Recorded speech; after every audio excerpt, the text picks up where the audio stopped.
확실히 현재 대통령 경호처의 내부 분위기는 내란 소개와 엮이기를 극도로 꺼려하는 것이 확실한 것 같습니다. 대통령 경호처발 윤석열 도피 제보가 민주당에 접수됐습니다.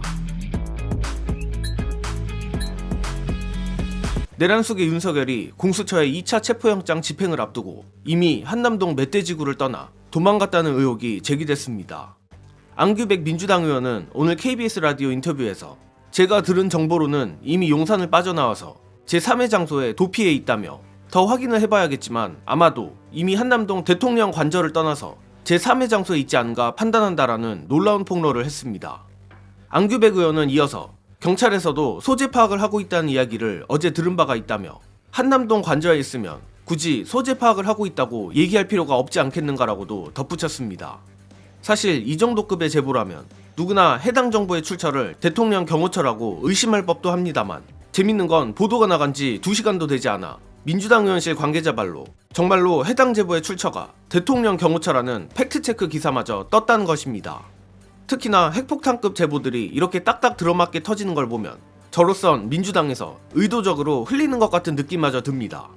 쉽게 말해 내란 속의 윤석열과 경호처장 박종준을 향해 너희들이 그 어떤 잔머리를 굴려도 민주당 손바닥 위에 있다는 것을 공개적으로 드러낸 것인데 대통령 경호처 내에 이미 민주당과 경찰에 협조 중인 인물들이 있다는 걸 알려 저 내란 범죄 세력의 도주 의지 및 사기를 완전히 꺾어놓으려는 의도로 보입니다.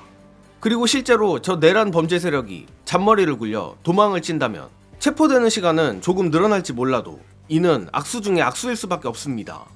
이 부분 관련해서는 중요한 영상 보시고 이어가겠습니다. 도주의 우려나 위험은 없겠습니까? 지하 벙커를 만약에 이용한다고 하더라도 그건 대통령만 가능할 거기 때문에 뭐 그분들 입장에서는 그렇게까지는 되지 않을 것 같고요. 그러면 아마 혐의가 추가되기 그렇죠. 때문에 예. 그렇죠. 구속영장의 요건과 체포영장의 요건이 다른 건데 체포영장은 소환에 불응하니까 나온 것이고 구속영장이라는 것은 구속 요건 자체가 증거인멸 및 도주 우려입니다. 그렇습니다. 그렇기 때문에 만약에 윤석열 대통령이 네. 체포영장에 불응하고 어디 숨었다 도주 우려가 있는 피의자가 되기 때문에 자연적으로 구속영장 발부가 수월해지는 거거든요. 그러니까 쉽게 얘기해 도주를 하는 순간 구속영장 직행 티켓을 끊는 것이다. 이런 겁니다. 악수를 두는 겁니다. 네. 근데 도주한다 하더라도 어디로 가겠냐. 그러니까 저도 어제 뭐 밤늦게까지 취재해봤지만 갈 데가 없다. 숨을 데가 없다. 그리고 가려면 경호가 같이 이동을 해야 되기 때문에 너무 티가 난다. 그래서 움직이면 움직일수록 손해다. 그런데 그런 우매한 수를 쓸까? 가능성이 없지는 않다. 이런 얘기들이 나와요.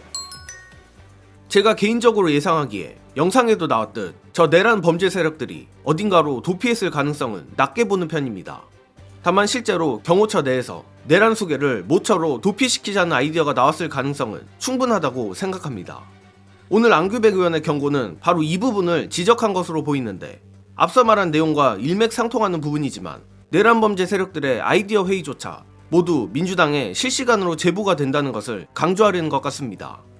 즉 어차피 내란 속에는 빵에 갇힐 운명이니 시간 끌며 고생하지 말고 관저에서 곱게 체포당하는 게 서로에게 좋을 거라는 겁니다.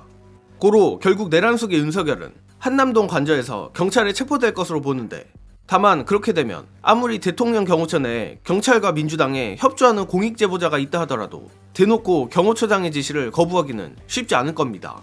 어찌됐든 저들은 보여주기 식으로라도 저번과 마찬가지로 인간벽을 쌓고 소극적으로나마 저항을 하기는 할 것입니다.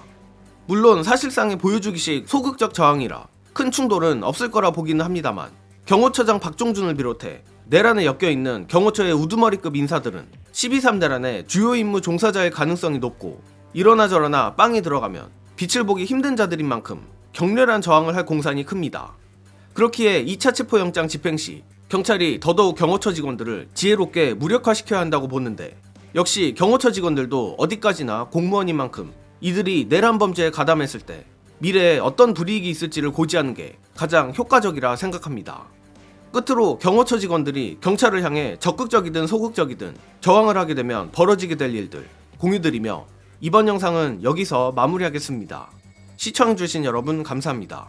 실제로 체포를 하기 시작하잖아요? 그러면 경호처 입장에서 할 수 있는 일이라는 거는 몸싸움을 하거나 몸싸움이 숫자에서 밀려가지고 안 될 경우에는 쏘는 방법밖에 없는데 그거는 이제 가능한 선택지가 아니다. 그러면 나머지는 뭐냐면 결국 몸싸움이야. 근데 실제로 몸싸움을 얘네가 할 수 있냐? 이거를 잘 생각을 해봐야 돼요. 경호처 직원들이 얼마나 가스라이팅을 제대로 당했는지 모르겠지만 만약에 경호처 직원들이 저항을 해. 특수 공무 집행 방해입니다. 네. 근데 여기서 만약에 체포영장 집행을 하려고 하는데 충돌이 일어나. 그래서 경찰들이 오히려 이제 위협적으로 얘기하는 게 뭐냐면 만약에 충돌이 일어나서 밀거나 이렇게 해가지고 경찰이 넘어졌다. 일단 넘어지면 다치는 겁니다. 예. 넘어지면 뭐로 가느냐? 치상이 붙어요. 치상으로 가면 문제가 뭐냐면 제가 찾아봤어. 형법 144조가 특수 공무 방해인데 네. 144조 2항에 뭐라고 돼 있냐면 공무원을 상해에 이르게 한 때 다치게 하면 3년 이상의 유기징역에 처한답니다. 벌금 뭐 3년 이하 이게 아니고 3년 이상입니다. 그래서 이런 경우에는 어떻게 되느냐? 무조건 구속해서 수사를 받습니다. 네. 구속 수사가 원칙이야. 만약에 붙었는데 경호처 직원이 밀어서 넘어져서 불렀어. 네. 그럼 얘는 이제 빵이에요. 그거를 명확하게 계속. 해야 되는. 그러니까 아마 그런 작업들을 할 건데 충돌이 생기면 이러이러한 문제가 생길 수 있다. 라는 네. 거를 명확히 고지를 해주고 위협해서 들어가면 못 막아요.